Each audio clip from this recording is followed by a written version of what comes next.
Hello everyone, this is Avinash Kharwar, your physics tutor. पिछले lectures में हम लोगों ने motion in 1D and motion in 2 dimension को कवर किया है। ठीक, एनएलएम और जो फ्रिक्शन है वो ब्रिजेश सर ने कहा है कि वो कवर करेंगे। ठीक, तो मैं उसके नेक्स्ट वाला टॉपिक शुरू करूंगा। हमारा टॉपिक जो होगा वो है work, power and energy.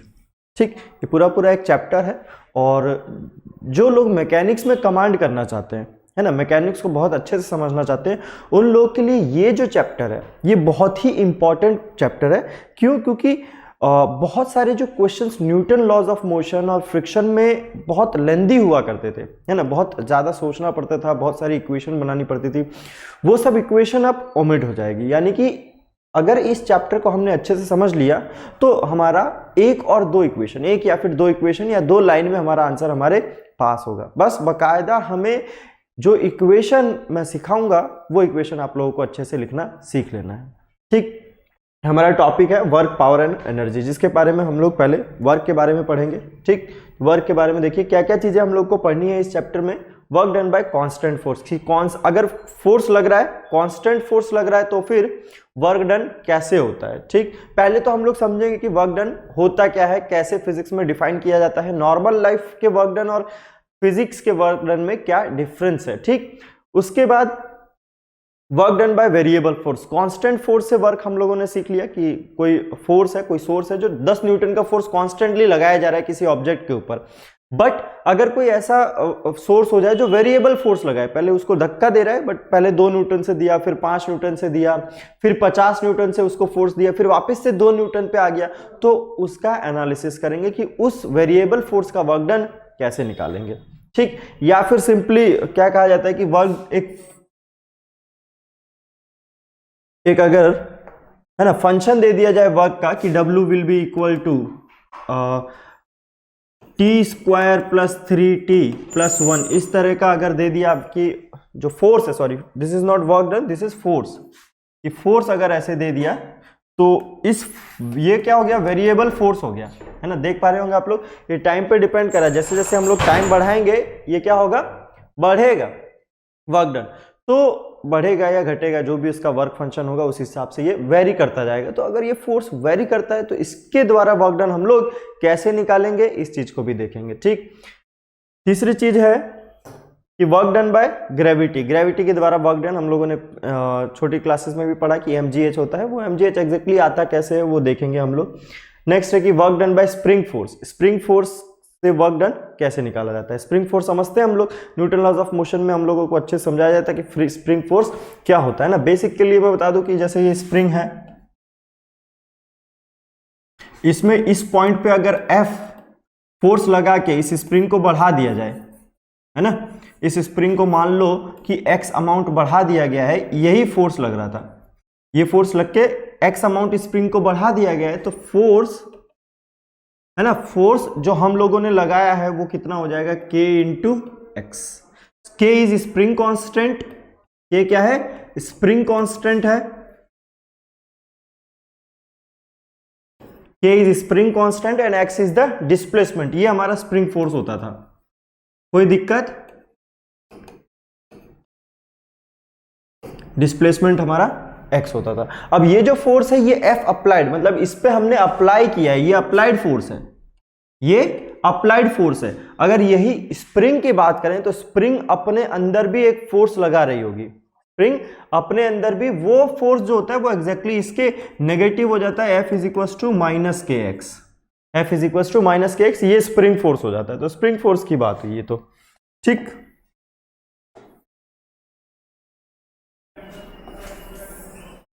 Spring force की बात हो गई।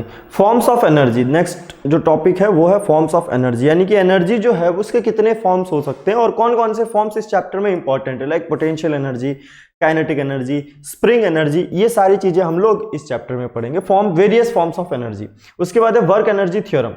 वर्क एनर्जी थ्योरम जो है वो वर्क और एनर्जी को रिलेट करता है। क्या करता है, वर्क और एनर्जी को रिलेट करता है कि बहुत सारे मान लो काम किए जा रहे हैं, एक ही ऑब्जेक्ट है, उस पर डिफरेंट सोर्सेज है जो अलग अलग उस पर फोर्स लगा रहे हैं, तो बहुत सारे काम हो जाएंगे। तो बहुत सारे जो काम होंगे उनका रिजल्टेंट क्या होगा, या फिर वो जो काम है इतने सारे जो हुए उनको कैसे हम लोग फाइंड करेंगे, वो आता है हमारा वर्क एनर्जी थ्योरम में। नेक्स्ट टॉपिक है हमारा पावर, है ना। बचपन में हम लोगों ने पढ़ा है कि पावर क्या होता है, power is rate of doing work, है ना। Energy by time, that is power. तो पावर के बारे में पढ़ेंगे। उसके बाद है potential energy and conservative forces. ठीक, पोटेंशियल एनर्जी बहुत ही इंपॉर्टेंट टॉपिक है इस चैप्टर का। पोटेंशियल एनर्जी को समझना बहुत ज्यादा मुश्किल होता है ना, बहुत लोग पोटेंशियल एनर्जी को सही से नहीं समझ पाते हैं। तो मैं एक आपको अच्छी सी डेफिनेशन बताऊंगा, उसका मतलब समझाऊंगा कि पोटेंशियल एनर्जी कभी भी एक ऑब्जेक्ट का पोटेंशियल एनर्जी नहीं हो सकता। पोटेंशियल एनर्जी अगर हम लोग डिफाइन करें तो बहुत सारे ऑब्जेक्ट होंगे, उन सारे ऑब्जेक्ट का मिला के पोटेंशियल एनर्जी डिफाइन किया जाता है। किसी भी सिंगल पार्टिकल के लिए पोटेंशियल एनर्जी नहीं डिफाइन किया जाता, जबकि हम कह देते हैं कि ये ऑब्जेक्ट है, इसका पोटेंशियल एनर्जी इतना है। एक्चुअल में सिर्फ और सिर्फ वो उसका पोटेंशियल एनर्जी नहीं है। ठीक, अच्छा, पोटेंशियल एनर्जी जो है वो रिलेटिव टर्म है। जैसे कि हम लोग रिलेटिव वेलोसिटी की बात कर रहे थे, ठीक उसी तरीके से जो ये पोटेंशियल एनर्जी है ये भी क्या है, रिलेटिव टर्म है। हम लोगों को रिलेटिवली देखना होता है, एब्सोल्यूट नहीं कह सकते कि इस ऑब्जेक्ट का इतना पोटेंशियल एनर्जी है, नहीं, कितना होगा वो किसी को भी नहीं पता है। हम लोग एक रेफरेंस मानते हैं कि वो अगर जमीन पे रखा होता तो उसकी पोटेंशियल एनर्जी 0 है, जमीन से इतना ऊपर लेके गए तो उसकी पोटेंशियल एनर्जी कुछ और हो जाएगी। ठीक, पोटेंशियल एनर्जी। कंजर्वेटिव फोर्सेस, अच्छा, कंजर्वेटिव फोर्सेस का बहुत रोल होता है पोटेंशियल एनर्जी में। दो तरह के फोर्सेस डिफाइन करेंगे हम लोग, conservative forces and non conservative forces. ठीक, तो ये एक सिंपल लेआउट है इस चैप्टर का। आइए हम लोग चैप्टर स्टार्ट करते हैं। सबसे पहले हमारा जो है वो है वर्क डन। वर्क डन को थोड़ा अच्छे से समझेंगे हम लोग कि वर्क डन एग्जैक्टली होता क्या है। ठीक, तो जैसे वर्क डन में क्या है कि फिजिक्स का वर्क डन और नॉर्मल लाइफ का वर्क डन दोनों बहुत ही डिफरेंट हो जाता है ना। नॉर्मल लाइफ में क्या होता है कि अगर आप कुछ भी काम करेंगे तो आपकी एनर्जी लॉस होगी, या फिर सिंपल ऐसा रिवर्स में कह दे कि अगर एनर्जी लॉस हो रही है इसका मतलब हमने कुछ काम किया है। लाइक कि 5 किलो का कोई बकेट है या कुछ है, ऑब्जेक्ट है, उसको उठा के अगर हम लोग सर पे रखते हैं तो हमारी एनर्जी लूज होती है, यानी कि हमने कुछ काम किया है। सपोज मम्मी ही बोल देती कि इसको जरा ऊपर उठा के पकड़े रहो, नीचे से मैं स्वाइप कर दूं, है ना, झाड़ू लगा दूं, तो फिर वो जो हम उठा के रखते हैं हम लोग कुछ काम कर रहे हैं ना, अपनी एनर्जी वेस्ट कर रहे हैं। बट फिजिक्स कहता है कि नहीं, आपने कोई काम नहीं किया है। तो फिजिक्स की भाषा में काम कब होता है, देखिए कि work is said to be done by a force when the force produces a displacement in the body on which it acts in any direction except perpendicular to the direction of force. इसको जरा हम लोग समझते हैं यार कि क्या कहना चाह रहे हैं। देखिए, जैसे कि वर्क डन जो है फिजिक्स में, तो वर्क डन जो है,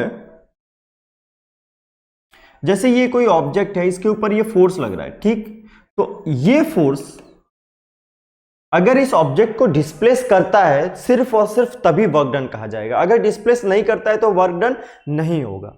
ठीक, यानी कि फिजिक्स कहता है कि वर्क डन होने के लिए डिस्प्लेसमेंट होना जरूरी है। भाई फोर्स तो होना ही चाहिए, वर्क डन अपने आप तो नहीं हो जाएगा। एक फोर्स यहां पे लग रहा है जो कि इस ऑब्जेक्ट को डिस्प्लेस करेगा। तो ये फिजिक्स की भाषा में कहा जाता है कि there should be a displacement X in the direction of, है ना, फोर्स की डायरेक्शन में डिस्प्लेसमेंट होना चाहिए, डायरेक्शन में या फिर उसके अलोंग होना चाहिए। ऐसा कोई जरूरी नहीं कि पैरेलल हो, बट उसके अलोंग होना चाहिए। अगर उसके अलोंग होगा तो ही हम कहेंगे कि इस फोर्स ने काम किया है, नहीं तो काम नहीं किया है। ठीक, हाँ, जैसे कि यहां पे एक एग्जांपल भी दिया हुआ था। क्या एग्जांपल है, देखिए कि डे टू डे लाइफ में मान लो कि एक कूली जो है, coolie is carrying a load on his head and waiting for the arrival of the train. ठीक, एक कूली है जो लोड अपने सर पे काफी देर से रखा हुआ है ना, और अपने पैसेंजर का वेट कर रहा है कि वो आएगा तो मैं आगे चलूंगा या चलूंगी, जो भी है। तो वो जब आगे चलेगा तो वर्क डन होगा, लेकिन जब तक वो वेट कर रहा है, वो अपना लोड ऐसे उठा के पैसेंजर के अराइवल का वेट कर रहा है, तब तक वर्क नहीं हुआ। ये कौन कहता है, ये फिजिक्स कहता है। लेकिन नॉर्मल लाइफ में तो वर्क हो रहा है यार, इतना बड़ा 100 kg का जो ट्रम्प होता है वो उसने पकड़ रखा है, तो उसमें ऑब्वियसली वर्क हो रहा है। बट फिजिक्स कहता है कि ये वर्क डन नहीं है।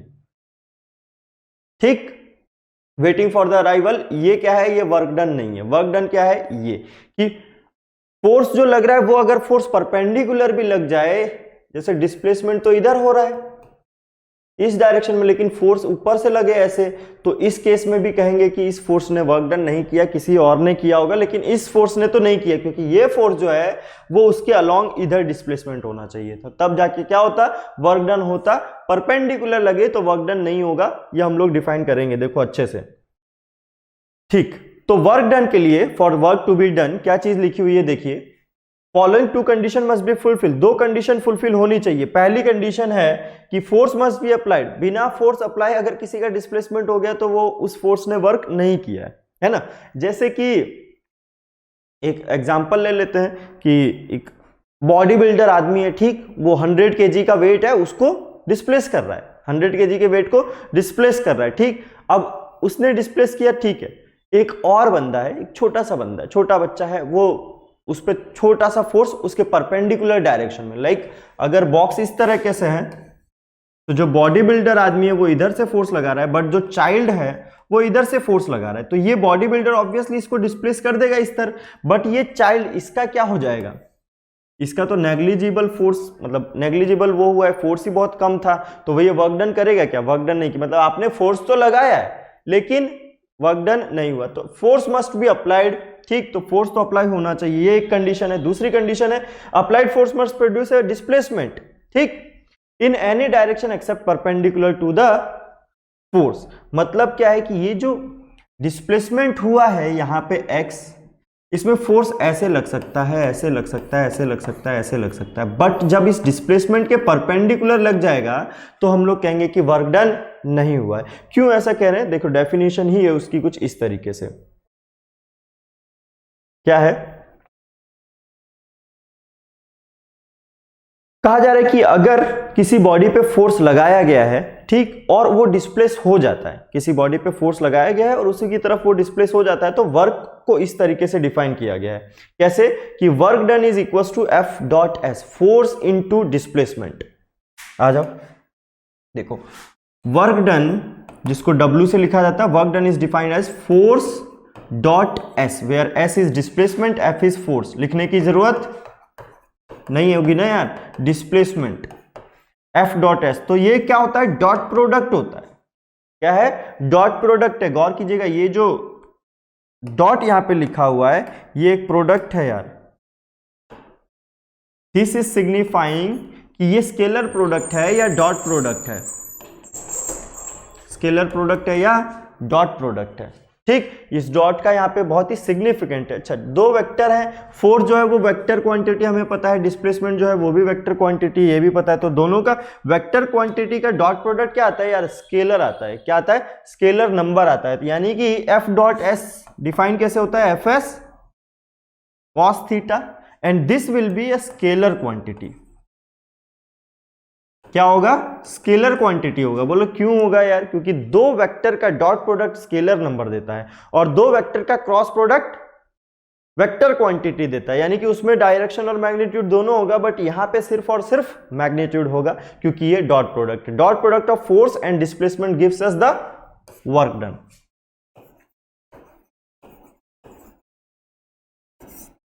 समझ में आई बात। तो जैसे कि इस तरह से अगर फोर्स लग रहा है, एफ इधर और डिस्प्लेसमेंट एक्स उधर हुआ है, तो कैसे डिफाइन करेंगे हम लोग, F dot S force into displacement x हुआ है, इंटू क्या आएगा, कॉस थीटा। तो कॉस थीटा, थीटा क्या कितना हो जाएगा, देखो एक्स और फोर्स दोनों सेम डायरेक्शन में है तो 0 डिग्री है यार, पैरेलल है तो 0 डिग्री हो जाएगा, तो 0 डिग्री हो जाएगा तो देखो क्या आ जाएगा, एफ एक्स कॉस 0 इज 1, तो यानी कि वर्क डन कितना आ गया, फोर्स इंटू डिस्प्लेसमेंट आ गया।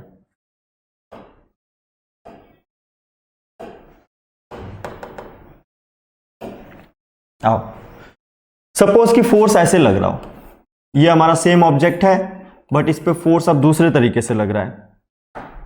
सिंपल सिंपल चीजें है, ये समझना थोड़ा सा जरूरी है इसलिए मैं बता रहा हूं। मान लो एट एन एंगल थीटा कोई फोर्स लग रहा है और डिस्प्लेसमेंट जो हुआ है वो डिस्प्लेसमेंट बिल्कुल पैरेलल टू द ग्राउंड हो गया। मान लो ये ब्लॉक उठ के यहाँ पे एक्स अमाउंट चला गया है, ठीक, एक्स अमाउंट चला गया है, तो बोला गया अब बताओ वर्क डन कैसा होगा, पॉजिटिव होगा, नेगेटिव होगा या कितना होगा। तो that work done will be equal to F dot S, यानी कि F S cos theta, F S cos theta, ठीक। एफ तो फोर्स है, एस क्या है, एक्स हो गया, कॉस थीटा, थीटा कितना हो जाएगा यार, देखो थीटा देखने के लिए अब ध्यान से, ये वाला थीटा वही है जो फोर्स और डिस्प्लेसमेंट वेक्टर में है या फिर कुछ और है। देखो डिस्प्लेसमेंट वेक्टर तो इस तरीके से है, फोर्स वाला वेक्टर इस तरीके से है, तो हमें कौन सा एंगल देखना है, ये वाला एंगल देखना है, समझ रहे हो क्या, ये वाला एंगल देखना है। तो ये वाला एंगल और ये वाला एंगल सेम है क्या, देखो ये वाला एंगल, अब ये एंगल तो ये हो गया फोर्स ये, यानी कि vertically opposite angle, same angle आ गया, तो थीटा हम लोग यहाँ पे डायरेक्टली पुट कर देंगे, क्योंकि वर्टिकल से दिया हुआ था, हॉरिजॉन्टल से, सॉरी हॉरिजॉन्टल से दिया हुआ था, वर्टिकल से देते तो कुछ प्रॉब्लम हो सकती थी। उसमें फिर क्या होता, जैसे सपोज इसके साथ थीटा दे देता, तो यहां पे क्या आता है, यहां 90 माइनस थीटा आ जाता, उस केस में क्या आ जाता है, यहां पे 90 माइनस थीटा आ जाता, ठीक। तो जो भी थीटा है वो हमने थीटा यहां रख दिया, तो ये क्या हो गया, simply F x cos theta, theta की जो भी वैल्यू 37 हो, 30 डिग्री है, 60 डिग्री है, उस केस में आंसर क्या आएगा, एफ एक्स कॉस थीटा। तो समझ में आया कि वर्क डन हम लोग सिंपली एक कांस्टेंट फोर्स है तो उससे वर्क डन कैसे निकाल सकते हैं, ठीक। ये वर्क डन डिफाइन किया हम लोगों ने।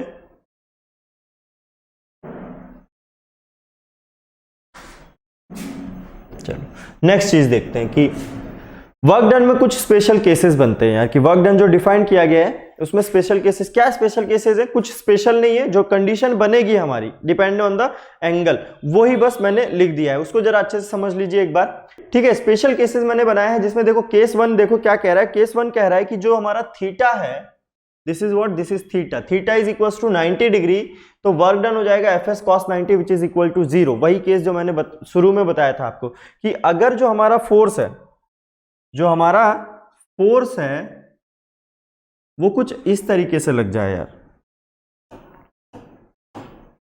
ऐसे लगे, फोर्स तो इधर लगा है ऐसे, बट डिस्प्लेसमेंट जो हुआ है हमारा, वो डिस्प्लेसमेंट ऐसे हुआ है,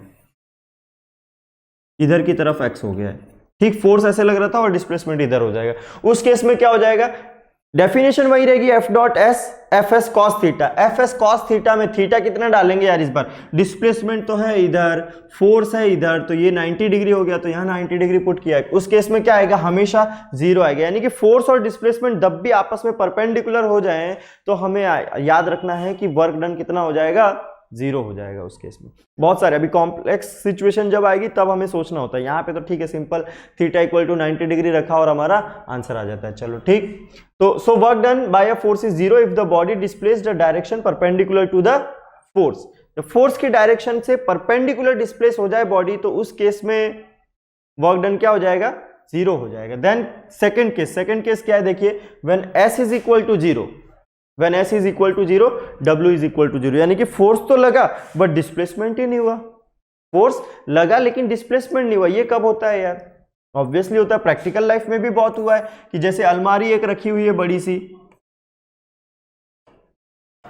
सी ऐसे एक अलमारी रखी हुई है, ठीक, अलमारी पे अब हम लोग फोर्स लगाए, उसको डिस्प्लेस, बच्चे क्या करते हैं, उसको डिस्प्लेस करने की कोशिश करते हैं, तो वो जो फोर्स लगाते हैं वो बहुत ही छोटा फोर्स होता है यार, क्या होता है, बहुत ही छोटा फोर्स होता है, like F equal to 2 newton और 1 न्यूटन और 20 न्यूटन, जो भी है, उस अलमारी को हिलाने के कंपैरिजन में बहुत ही कम फोर्स है, तो उस केस में क्या होगा, ये डिस्प्लेस नहीं होगा, अलमारी डिस्प्लेस नहीं होगी, यहाँ पे जो फ्रिक्शन है, इसका नॉर्मल रिएक्शन जो है ना, फोर्स कैसे लगेगा एक बार देखिए आप लोग, ऊपर की तरफ क्या लगेगा, नॉर्मल रिएक्शन लगेगा, नीचे की तरफ mg लगेगा, इस पे उधर डिस्प्लेस कर रहे हैं, तो इसके इस तरफ, यानी कि यहां फ्लोर से मैं बना दूं, इस तरफ इस पे क्या लगेगा, फ्रिक्शन फोर्स लगेगा, कौन सा, स्टैटिक फ्रिक्शन, कौन सा लगेगा, स्टैटिक फ्रिक्शन, दिख रहा है नहीं दिख रहा है, कोई ऐसा तो नहीं है बोले सर दिख नहीं रहा है, आपने क्या पढ़ा दिया, स्टैटिक फ्रिक्शन।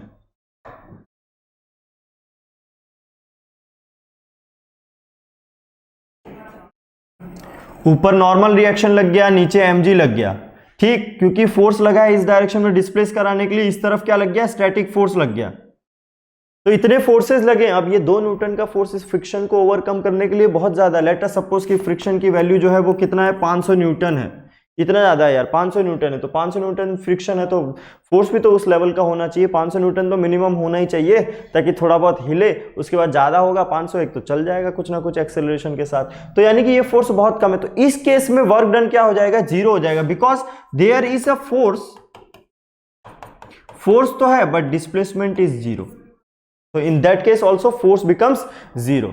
ठीक, स्पेशल मतलब केस 2, केस 3 की बात करें व्हेन थीटा 90 और 0 डिग्री के बीच में हो, जो फोर्स हमारा लग रहा है वो 90 और 0 डिग्री के बीच में हो, तो देन कॉस थीटा पॉजिटिव हो जाएगा, this is theta, cos theta क्या हो जाएगा, पॉजिटिव हो जाएगा। इसका क्या मतलब है, देखो कि एक केस मैंने यहीं पे बताया था, देखिए उसी को समझ लीजिए। हाँ, ये केस जो है ये एग्जैक्टली है कि जो हमारा थीटा है वो 0 से 90 के बीच में लाई कर रहा है, तो जब भी 0 से 90 के बीच में लाई करेगा cos थीटा पॉजिटिव होगा, cos थीटा पॉजिटिव होगा। अब इसी cos थीटा पे डिपेंड करेगा कि वर्क डन पॉजिटिव आ रहा है या वर्क डन नेगेटिव आ रहा है या वर्क डन जीरो आ रहा है, सबके सब किस पे डिपेंड कर रहा है, इस cos थीटा पे डिपेंड कर रहा है। तो ये cos थीटा अगर पॉजिटिव हुआ यानी कि एंगल हमारा फर्स्ट क्वाड्रेंट में 0 से 90 के बीच में लाई किया तो वर्क डन पॉजिटिव हो जाएगा। दूसरा केस कि अगर थीटा ऑब्ट्यूज एंगल हो, थीटा क्या हो जाए, ऑब्ट्यूज एंगल हो जाए, ऑब्ट्यूज एंगल होगा तो क्या हो जाएगा, देखो केस 4 कि व्हेन थीटा इज 90 टू 180 के बीच में, theta lies between 90 to 180 degree, तो उस केस में क्या हो जाएगा, एंगल जो बनेगा ऑब्ट्यूज एंगल बनेगा। ऑब्ट्यूज एंगल बनेगा तो कैसा क्या होगा यार, तो ये केस बन जाएगा कि देखो ऐसे,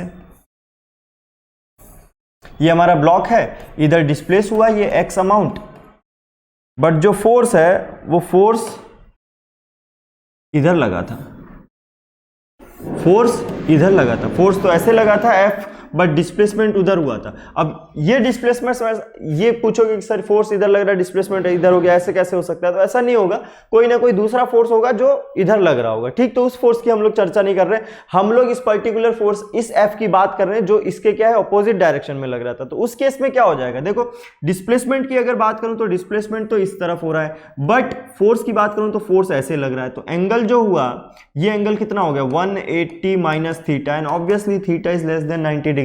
तो ये जो एंगल बना alpha is equal to 180 minus theta, मतलब जो डिस्प्लेसमेंट होगा क्या लिखेंगे, force into displacement x into cos theta, तो कॉस थीटा की जगह अब क्या आ जाएगा 180 minus theta, 180 degree minus theta. अब खुद ही सोच के देखो यार fx तो आ गया, बट कॉस 180 माइनस थीटा होता तो कॉस थीटा ही है, बट कैसा, नेगेटिव, कैसा, नेगेटिव। क्यों, क्योंकि सेकंड क्वाड्रेंट में चला गया, सेकंड क्वाड्रेंट में कॉस हमारा नेगेटिव हो जाता है, सेकंड क्वाड्रेंट में कॉस हमारा नेगेटिव हो जाता है। बोलो कोई दिक्कत, सिर्फ इसमें पॉजिटिव, ठीक, बाकी सब में क्या हो जाएगा, नेगेटिव हो जाएगा। तो यहाँ पे कॉस का जो एंगल बना है वो क्या है, इस क्वाड्रेंट में लाई कर रहा है, तो कॉस नेगेटिव हो गया, तो वर्क डन उस केस में क्या आ गया, नेगेटिव आ गया। तो समझ में आया कि वर्क डन कब पॉजिटिव होगा, कब नेगेटिव होगा और कब जीरो होगा। आई होप कि वर्क डन के बारे में आपको कुछ कुछ समझ में आ रहा है ना, कि वर्क डन एक्चुअली है क्या, कब फिजिक्स के सेंस में कहेंगे कि वर्क डन हो रहा है, कब कहेंगे कि वर्क डन नहीं हो रहा है, भले ही नॉर्मल लाइफ में वर्क डन हो रहा है ना। डिस्प्लेसमेंट जीरो, ये भी कह रहे कि फोर्स चाहे आप इन्फिनिटी लगा दो, इनफाइनाइट फोर्स लगा दो, बट अगर डिस्प्लेसमेंट, नेट डिस्प्लेसमेंट में भी नेट डिस्प्लेसमेंट अगर उस दौरान पार्टिकल का जीरो हो गया तो आपका काम किया हुआ व्यर्थ हो जाएगा। फिजिक्स कहेगा कि कोई भी काम नहीं हुआ है, लाइक कि राइफल है ना, सोल्जर जो है वो उसके कंधे पे 2-2 राइफल लटका दी गई है 10-10 किलो की, और वो पूरा एक चक्कर काट के आया ग्राउंड पे, पूरा एक चक्कर काट के वापस आ गया। तो नॉर्मल लाइफ में तो उसने बहुत कैलोरी बर्न की है, बहुत सारी एनर्जी उसकी वेस्ट हुई है, काफी ज्यादा काम हो गया वो, है ना। लेकिन फिजिक्स की भाषा में जब हम लोग लिखेंगे तो क्या कहते हैं, एफ एक्स कॉस थीटा। ये जो डिस्प्लेसमेंट की बात करेंगे तो सर्कल के केस में क्या हो जाएगा, डिस्प्लेसमेंट नेट यहां से स्टार्ट किया वापस यहीं पे आ गया, तो नेट डिस्प्लेसमेंट तो जीरो हो गया। नेट डिस्प्लेसमेंट क्या हो गया, नेट डिस्प्लेसमेंट जीरो हो गया, नेट डिस्प्लेसमेंट जीरो हो गया यानी कि काम हुआ ही नहीं है। तो वो सोल्जर को जब आप बताएंगे कि यार आपने तो काम ही नहीं किया, तो वो गुस्से में क्या करेगा, बोलेगा सर मैं नौकरी छोड़ दूंगा। ऐसा कौन काम करता है, इतना सारा काम किया, इतनी कैलोरी बर्न की, इतनी एनर्जी वेस्ट की, आप कह रहे हैं काम ही नहीं किया। तो नॉर्मल भाषा में, नॉर्मल लाइफ में हो सकता है कि हम काम कर रहे हैं, बट फिजिक्स का जो काम है, फिजिक्स का वर्क डन जो है वो थोड़ा सा अलग है। किस मायने में अलग है ये मैंने आप लोगों को बता दिया। डिस्प्लेसमेंट इंपॉर्टेंट है, फोर्स भी इंपॉर्टेंट है, फोर्स उस पर लगना चाहिए और कुछ ना कुछ डिस्प्लेसमेंट होना चाहिए। अच्छा, फोर्स भी लग जाए, डिस्प्लेसमेंट भी हो जाए, लेकिन फिर भी कई बार वर्क डन नहीं होता है, दोनों आपस में हो सकता है कि परपेंडिकुलर डायरेक्शन में लग जाए, तो उस केस में भी क्या होगा, वर्क डन नहीं होगा। ठीक, आइए नेक्स्ट चीज देखते हैं, यूनिट ऑफ वर्क, है ना, जो वर्क है हमारा उसकी यूनिट भी काफी ज्यादा समझना इंपॉर्टेंट है कि यूनिट कैसे लिखी जाती है। सीजीएस यूनिट, दो सिस्टम होता है यूनिट डिफाइन करने के लिए, एक सीजीएस और एक एसआई यूनिट। सीजीएस यूनिट की पहले हम लोग बात करेंगे। सीजीएस यूनिट में वर्क की जो यूनिट होती है वो अर्ज होती है ना। आपने केमिस्ट्री में पढ़ा होगा एटॉमिक स्ट्रक्चर या मोल कॉन्सेप्ट वाले चैप्टर में कि अर्ज एक यूनिट होती है, वो वर्क डन यानी एनर्जी की ही यूनिट होती है अर्ज। सीजीएस सिस्टम में वर्क की यूनिट जो है वो अर्ज लिखते हैं। कैसे लिखते हैं हम लोग, one erg of work is said to be when a force of 1 डायन displaces a body through 1 metre, sorry CGS है तो सेंटीमीटर, मीटर किस में हो जाता है, हमारा ऐसा यूनिट में आता है। यानी कि एक ऐसा फोर्स लगे, सीजीएस में फोर्स की यूनिट मालूम है नहीं मालूम है आपको, डाइन होती है, डाइन, है ना, फोर्स की यूनिट जो है वो सीजीएस में डाइन होती है। और न्यूटन जो होता है वो भी फोर्स की यूनिट है, बट न्यूटन जो है वो एसआई यूनिट है और डाइन जो है वो सीजीएस यूनिट है। अगर कन्वर्जन की बात करें तो कन्वर्जन ये हो जाता है हमारा 1 newton is equal to 10⁵ dyne, इतने के बराबर होता है 1 न्यूटन। तो सीजीएस यूनिट बहुत छोटा यूनिट हो गया है ना। तो एसआई यूनिट और सीजीएस यूनिट में साफ साफ डिफरेंस हम लोग को पता चल रहा है। तो 1 अर्ज का वर्क डन कब होगा, जब 1 डाइन का फोर्स, 1 डाइन का फोर्स, जैसे मैं न्यूटन लिख रहा था इसमें क्या हो जाएगा, डाइन आ जाएगा। 1 डाइन का फोर्स इस ऑब्जेक्ट को 1 सेंटीमीटर डिस्प्लेस कर दे, क्या कर दे, 1 सेंटीमीटर डिस्प्लेस कर दे अपने ओरिजिनल पोजीशन से, यहां से हटा के वापस से अपने ओरिजिनल पोजीशन पे इसको लेके आ जाए, मतलब ओरिजिनल पोजीशन से यहां लेके आ जाए, तब हम लोग कहेंगे कि वर्क डन कितना हो गया, 1 अर्ज वर्क डन हो गया। तो सीजीएस यूनिट में ये होता है। ठीक, सेंटीमीटर को आप मीटर भी मीटर में कन्वर्ट कीजिए, है ना, अगर ऐसा यूनिट में चाह रहे हैं तो। ये जो हमने डाइन लिखा है इसको न्यूटन में कन्वर्ट कीजिए ऐसा यूनिट में लाने के लिए। ठीक, दोनों ही सिस्टम एक्सेप्टेबल है, बट ऐसा यूनिट का यूज ज्यादा होता है, इसलिए हम लोग को ऐसा यूनिट पे थोड़ा ज्यादा ध्यान देना है, बट ये भी पता होना चाहिए। ठीक, नेक्स्ट है कि एसआई सिस्टम में क्या देखा जाता है। ठीक, इंटरनेशनल सिस्टम ऑफ यूनिट्स में वर्क को किस तरीके से देखा जाता है, तो unit of work is joule, joule में लिखा जाता है। ठीक, 1 जूल कितना होता है, 1 जूल वर्क डन तब होगा जब 1 न्यूटन का फोर्स, इसी के केस में क्या बोला मैंने, जूल, वर्क डन का यूनिट एसआई सिस्टम में जूल है ना। वो साइंटिस्ट जो थे उन्हीं के नाम के बाद ये यूनिट पड़ गई। देखो यहां नाम भी लिखा हुआ है, British physicist James personal joule, है ना, इन्हीं के बाद इसका नाम, यूनिट का नाम पड़ गया जूल। 1 जूल, 1 जूल कितना होता है, जब 1 न्यूटन का फोर्स लगे, 1 न्यूटन का फोर्स लगे और बॉडी को कितना डिस्प्लेस कर दे, 1 मीटर डिस्प्लेस कर दे। कितना डिस्प्लेस कर दे, 1 मीटर डिस्प्लेस कर दे। यानी कि 1 न्यूटन का फोर्स जब 1 मीटर बॉडी को डिस्प्लेस कर देगा तो हम लोग कहेंगे कि 1 joule amount of work done कर दिया है हम लोगों ने। समझ में आ रही है बात। ठीक,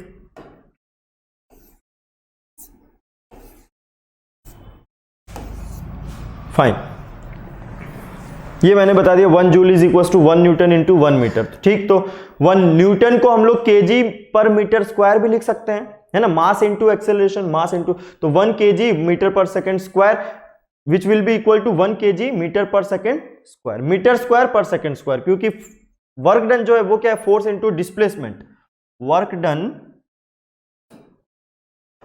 है ना। ये छोटी छोटी चीजें इसमें, मतलब छोटे छोटे क्वेश्चन बन सकते हैं इससे, इसमें कभी कंफ्यूजन नहीं होना चाहिए। वर्क डन को क्या लिखते हैं हम लोग, फोर्स इंटू डिस्प्लेसमेंट, तो फोर्स को हम लोगों ने लिखा मास into acceleration, mass into acceleration into x जो है उसका क्या हो गया, मीटर। तो अगर इसकी एसआई यूनिट हम लोगों को लिखनी हुई तो देखिए क्या आएगा, KG metre square per second square,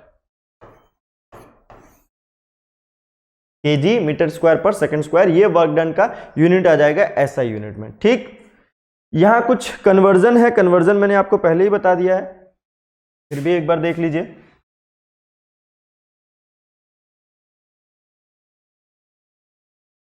देखिए 1 जूल जो है वो कितने, 10⁻⁵, ये 5 है, 10⁻⁵ ऐसे है ना, sorry for editing mistake, 10⁵ dyne into 10⁻² centimetre, metre में है ना, तो ये कितना होता है 107 डाइन पर सेंटीमीटर हो जाता है, यानी कि 1 जूल को अर्ज में अगर कन्वर्ट करना है तो 10⁻7 आता है। कितना आता है 10⁻7, ये 7 नहीं है, ये यूनिट हमारे काम की हो सकती है कि जूल से अर्ज में कन्वर्जन करेंगे तो क्या आएगा। जस्ट अ मिनट, ठीक, आप लोग थोड़ा इसको लिख लीजिए, तब तक मैं आगे बढ़ता हूं। तो क्या कहा मैंने, हाँ ये 1 जूल और अर्ज में जो कन्वर्जन है वो इंपॉर्टेंट है कि 1 जूल है ना, सिंपल लिखते हैं ऐसे हैं कि 1 जूल इज इक्वल टू 10⁻7 अर्ज, 10⁻7 अर्ज, इस तरीके से डिफाइंड है। ये यूनिट कभी कभी हमारे काम आ सकती है, ठीक। बाकी जो बेसिक है वो अच्छे से क्लियर होना चाहिए, ठीक। ठीक है, बच्चे कह रहे हैं कि नहीं ठीक है कोई प्रॉब्लम नहीं है, ओके चलो ठीक है, फिर तो अच्छा है, आगे बढ़ते हैं हम लोग।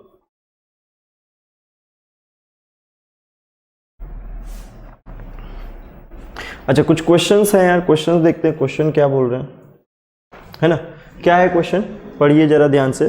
पहला प्रॉब्लम है, सिंपल सिंपल से ऑब्जेक्टिव क्वेश्चन है, बस ये समझने के लिए कि वर्क डन को आप लोग अच्छे से समझे कि नहीं समझे हैं, ठीक है। देखिए आप लोग फट से आंसर बताइएगा। एग्जांपल 1 क्या बोल रहा है, there is an elastic ball and a rigid ball, ठीक, रिजिड बॉल है और इलास्टिक बॉल है, ये लो यार रिजिड बॉल, और कितना रिजिड बनाए, इसको रिजिड बना दिया, रिजिड बॉल हो गया, और एक बॉल है, बॉल बॉल बॉल, ये लो यार बॉल हो गई, ठीक, ball is throne towards the ball, obviously यही होना ही था। The work done by the normal reaction exerted by the ball on the ball is, ठीक। एफबीडी बनाओ अच्छे से देखो और फिर बताओ मेरे को कि ये बोल रहे हैं कि work done by the normal reaction exerted by the wall on the ball is, जो वॉल है वो बॉल पे कितना नॉर्मल रिएक्शन एक्सर्ट कर रहा है और उसके द्वारा जो वर्क डन होगा वो कितना होगा, ये जरा बताओ मेरे को कि क्या होगा इसमें और क्यों होगा, इंपॉर्टेंट है कि क्यों होगा।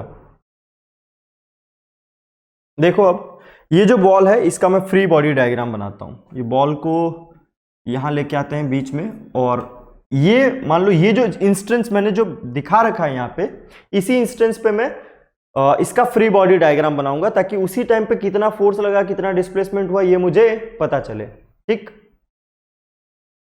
नेगेटिव होगा, चलो देखते हैं नेगेटिव होगा पॉजिटिव होगा या जीरो होगा।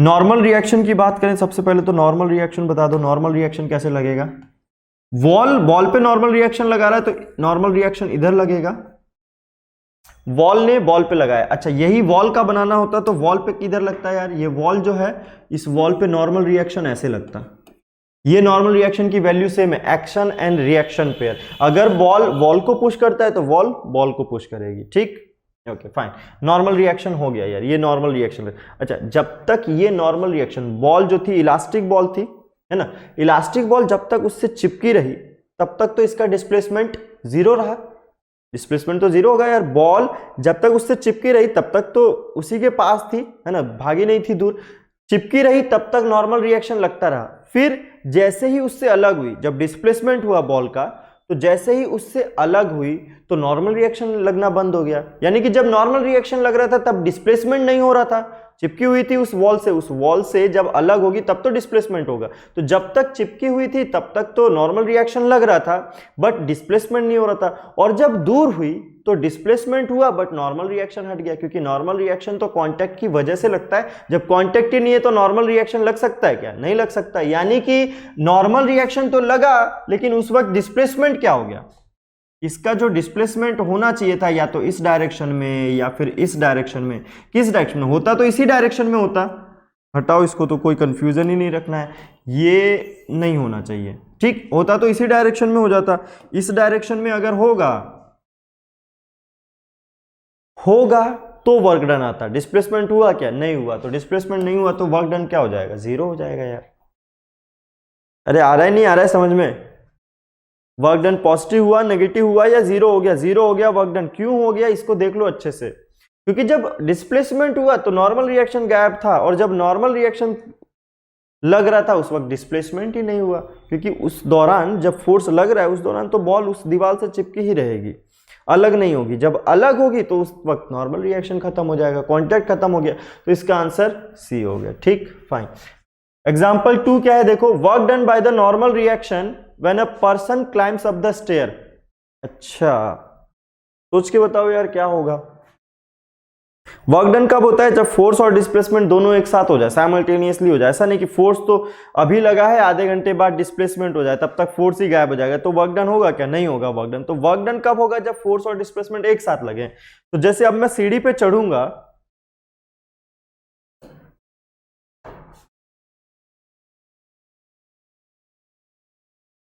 ये लो यार सीढ़ी पे चढ़ा दिया आप लोगों ने। अब जिस दौरान सीढ़ी पे चढ़ते हैं, ठीक, उस दौरान क्या होता है कि कांटेक्ट में होता है हमारा पैर, कांटेक्ट में होता है। ठीक, ऐसा थोड़ी है कि हम लोग उस पर पैर घिसते हैं, घिस के फिर चढ़ते हैं। कोई घिस के चढ़ता है क्या? घिस के चढ़ने वाला तो नीचे ही रह जाएगा, या ऊपर थोड़ी दूर जाएगा भी तो वो नीचे ही फिसल के आ जाएगा। घिस के नहीं चढ़ते हम लोग। कैसे? पांव रखते हैं और फिर पांव उठा लेते हैं, यही करते हैं ना सीढ़ी पे चढ़ते, रखे 1 सेकंड के लिए और फिर नेक्स्ट स्टेप रख देते हैं, यानी कि वहां से उठा के आगे रख देते हैं। तो जब हम लोग पैर यहाँ पे रखते हैं उस दौरान नॉर्मल रिएक्शन लगेगा। ठीक है यार, उस दौरान नॉर्मल रिएक्शन लग गया। नॉर्मल रिएक्शन ये रहा, ये लग गया ऊपर की तरफ नॉर्मल रिएक्शन। ठीक, तो इस दौरान जब नॉर्मल रिएक्शन लगा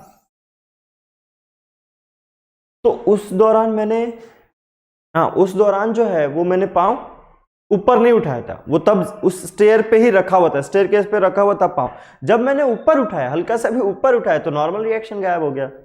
क्या हो गया? नॉर्मल रिएक्शन गायब हो गया। ऐसा थोड़ी हवा में रखा है मैंने पैर तो नॉर्मल रिएक्शन लग रहा है, डिस्प्लेसमेंट हो रहा है। जैसे ही मैंने पैर उठाया मेरा पैर डिस्प्लेसमेंट किया, डिस्प्लेसमेंट हुआ, लेकिन अब वो फोर्स गायब है, नॉर्मल रिएक्शन। क्योंकि वो नॉर्मल रिएक्शन तो तभी तक लग रहा है जब तक मैंने यहां पे रख रखा है पैर, सीढ़ी पे अपना पैर रख रखा है, बट उस वक्त डिस्प्लेसमेंट नहीं हो रहा है जिस वक्त पैर रखा हुआ था। डिस्प्लेसमेंट तो तब होगा जब मैं वहां से उठाऊंगा। तो इसमें फिर से ऊपर वाली प्रॉब्लम हो गई यार कि नॉर्मल रिएक्शन है बट डिस्प्लेसमेंट नहीं है। जब डिस्प्लेसमेंट है तो नॉर्मल रिएक्शन नहीं है। Again C will be our answer. 0। Work done कितना हो गया? 0 हो गया। फाइन। एग्जाम्पल नंबर 3 देखिए। एग्जाम्पल नंबर 3 क्या है? A particle is displace from point A to B. A से बी तक डिस्प्लेस किया, 1 2 से 3, 4। कोई एक पॉइंट था ए आर्बिट्री, फिर वहां से बी पॉइंट पे डिस्प्लेस किया है। किसने? किसी ने किया है। किसने? By applying force. Applying force. Force लगा है 2i cap plus 3j cap. Force जो लगा है वो 2i cap plus 3j cap force लगा है। इस फोर्स ने ही डिस्प्लेस किया है ए से लेके बी तक। तो बताओ कि वर्क डन कितना हो गया है इस F के द्वारा इस पार्टिकल को ए से बी तक ले जाने में। ठीक, कैसे पढ़ते क्वेश्चन को देखो। अ particle is displace from point A. Point A बनाओ पहले, तो ये पॉइंट ए है। इस पार्टिकल को यहां से पॉइंट ए 1, 2 है, यहां से डिस्प्लेस किया गया है बी 3, 4 पे। बी यहां पे है, 3, 4 यहां बना दिया हम लोगों ने। ए से बी तक लेके चले गए उसको। ठीक, किससे? ये जो एफ था इससे लेके गए हैं, इस एफ से लेके गए 2i cap plus 3j cap से। ठीक, तो अब बताना है कि वर्क डन कितना होगा। जरा सॉल्व कर लेते हैं कि वर्क डन कितना होगा। बोला गया है कि फोर्स जो है वो फोर्स तो हमारा लगा 2i cap plus 3j cap. जो पार्टिकल का पॉइंट ए था वो था 1, 2, और पार्टिकल बी पॉइंट पे जो पहुंचा है वो पहुंचा है 3, 4 पे। बहुत बढ़िया है। ये लो ए पॉइंट ए और ये लो पॉइंट बी। पार्टिकल को यहां से लेके यहां तक ऐसे पहुंचा दिया गया है यार, यहां से लेके यहां तक पहुंचा दिया गया है। अच्छी बात है।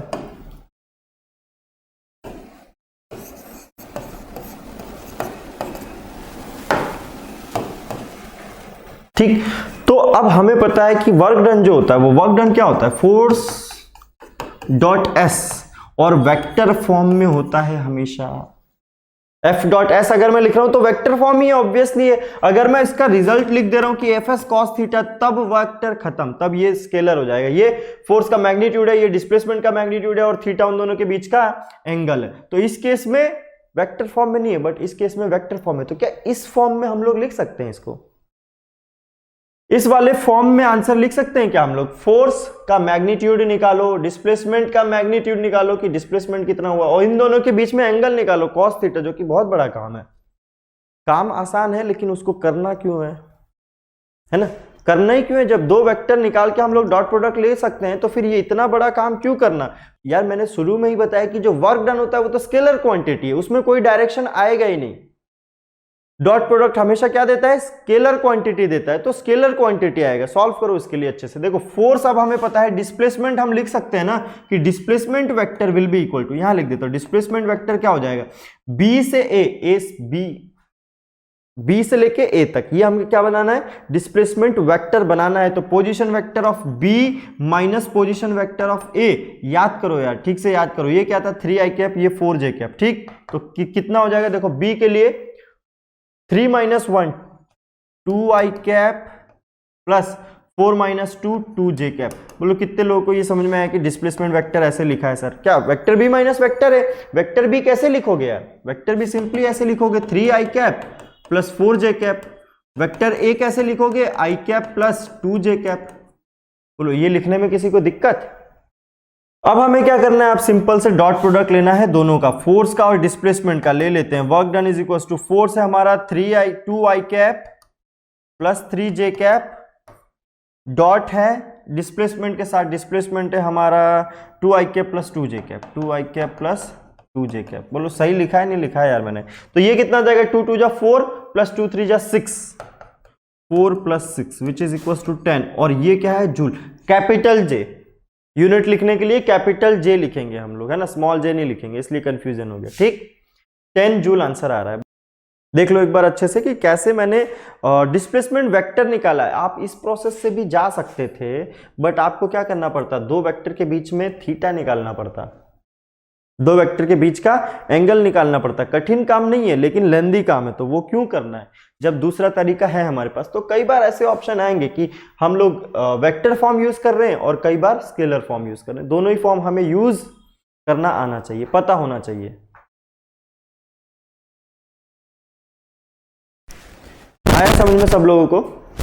ठीक। अच्छा, वर्क अगर हम लोगों ने समझ लिया है तो जो एनर्जी की हम लोग बात करें, जो चैप्टर है एनर्जी, उसमें क्या होता है कि तीन चीजें होती है, वर्क, हीट और एनर्जी। वर्क, हीट और एनर्जी तीनों एक ही चीज है या तीनों अलग अलग है? सेम और different? Work, heat and energy, सोच के बताओ यार कि वर्क, हीट और एनर्जी एक ही चीज है कि अलग अलग है? क्वेश्चन नंबर 2 था कि work done by normal reaction when a person climbs up the stair. Stair पे जब वो चढ़ता है तो नॉर्मल रिएक्शन कितना वर्क करेगा, ठीक। तो नॉर्मल रिएक्शन कितना वर्क करेगा? ये देखो, ये सीढ़ी बनाई थी मैंने, जब कोई पर्सन इस पे ऐसे खड़ा होगा, इस पे खड़ा होगा तो नॉर्मल रिएक्शन लगेगा यार, इस पे ऊपर नॉर्मल रिएक्शन लगेगा। बात ये है कि जब मैं सीढ़ी पे पैर रखूंगा तब नॉर्मल रिएक्शन लगेगा ऊपर की तरफ, ठीक। लेकिन वो नॉर्मल रिएक्शन जब लग रहा है तब मैंने पैर रख रखा है, पैर घिस नहीं रहे जमीन पे। जब पैर घिसेंगे हम लोग तब डिस्प्लेसमेंट होगा, लेकिन पैर घिसा तो नहीं हमने, पैर ऊपर उठाया। तो पैर जैसे ही ऊपर उठाया तब तो नॉर्मल रिएक्शन गायब हो गया। ऊपर उठाएंगे तो नॉर्मल रिएक्शन लगेगा कि नहीं लगेगा? वर्क डन के लिए फोर्स और डिस्प्लेसमेंट एक साथ होने चाहिए। ऐसे नहीं कि फोर्स आज लगा दिया, डिस्प्लेसमेंट कल हो जाएगा तो हमारा वर्क डन हो गया, नहीं, दोनों साइमल्टेनियसली होना चाहिए था। तो जब पैर रखा था मैंने तब नॉर्मल रिएक्शन था लेकिन डिस्प्लेसमेंट नहीं था, जब उठाया तो डिस्प्लेसमेंट था बट नॉर्मल रिएक्शन नहीं था, ठीक। तो ये उठाया किसने? उस फोर्स ने नहीं उठाया, मैंने अपने अंदर की जो एनर्जी है, मसल फोर्सेस जो हैं उनको यूज करके उठाया है। तो मेरे अंदर की एनर्जी खत्म हुई है, वर्क डन हुआ है, बट इंटरनल मतलब मैंने काम किया है उसको उठाने में, ठीक। उस नॉर्मल रिएक्शन ने, जो स्टेयरकेस का नॉर्मल रिएक्शन था, उसने काम नहीं किया है, ठीक ठीक। तो मैं बात कर रहा था कि वर्क, हीट और एनर्जी जो है वो एक ही चीज है या फिर अलग अलग है ना? तो ऑब्वियस सी बात है यार, फिजिक्स में तीन इतनी बड़ी बड़ी क्वांटिटी बनाई गई तो अलग अलग ही होगी, सेम तो हो नहीं सकती। ये जरूर लोग बोल सकते हैं कि एक ही के फॉर्म है, ये एनर्जी का ही फॉर्म जो है हीट है, एनर्जी का ही फॉर्म वर्क है, ठीक। बट इनका सिग्निफिकेंस अलग अलग है, सिग्निफिकेंस अलग अलग है। वर्क डन और हीट में पहले तो अंतर समझिए। देखिए, वर्क डन तब होगा जब कोई फोर्स लगेगा किसी पार्टिकल के ऊपर और उसको डिस्प्लेस करेगा। जब कोई पार्टिकल के ऊपर फोर्स लगेगा और उसको डिस्प्लेस होगा तब हम कहेंगे कि वर्क डन। एनर्जी, अगर किसी पार्टिकल के अंदर एनर्जी है तो वो उसके काम करने की कैपेसिटी भी हो सकती है और हीट की भी कैपेसिटी हो सकती है कि जो भी हीट एनर्जी है उसके पास वो हीट के फॉर्म में लॉस कर दे। ठीक, यानी कि वर्क डन तो तब होता है जब फोर्स और डिस्प्लेसमेंट हो, कोई फोर्स लगे और पार्टिकल डिस्प्लेस हो जाए। ठीक, हो सकता है कि इंटरनल फोर्सेस लगे, कई बार कोई बड़ा सा सिस्टम है उसके अंदर बहुत सारे पार्टिकल हैं तो अंदर फोर्स लग रहा है, डिस्प्लेसमेंट हो रहा है ना, लेकिन वो पार्टिकल जो बड़ा सा है वो नहीं हिल रहा है, तो उस केस में नेट वर्क डन तो जीरो है, बट छोटे छोटे वर्क डन है जो पॉजिटिव नेगेटिव होके कैंसिल कर दे रहे हैं। तो वर्क डन तो हमेशा, वर्क डन मतलब छोटे छोटे हैं, हम लोग वर्क डन को इग्नोर नहीं करेंगे। तो वर्क डन तो तब होता है जब फोर्स और डिस्प्लेसमेंट हो जाए। बट हीट का कब मतलब है? हीट का मतलब वो होता है जो एनर्जी मूव कर रही है, एनर्जी मूव करे, जब एनर्जी फ्लो हो रही होगी ना तो हम लोग कहेंगे कि ये हीट का फॉर्म है, वहां पे वर्क डन नहीं होगा।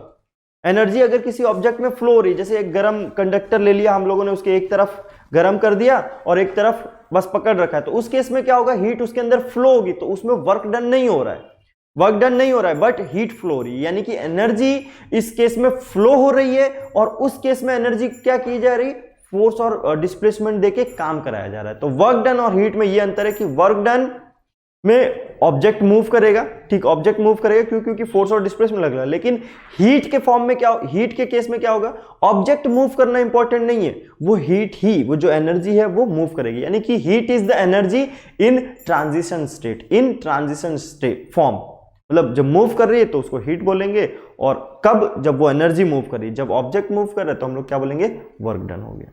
ठीक, okay. On is to on, study is always on. Concepts के बेहतर रियलाइजेशन के लिए इज टू ऑन पर बने रहिए।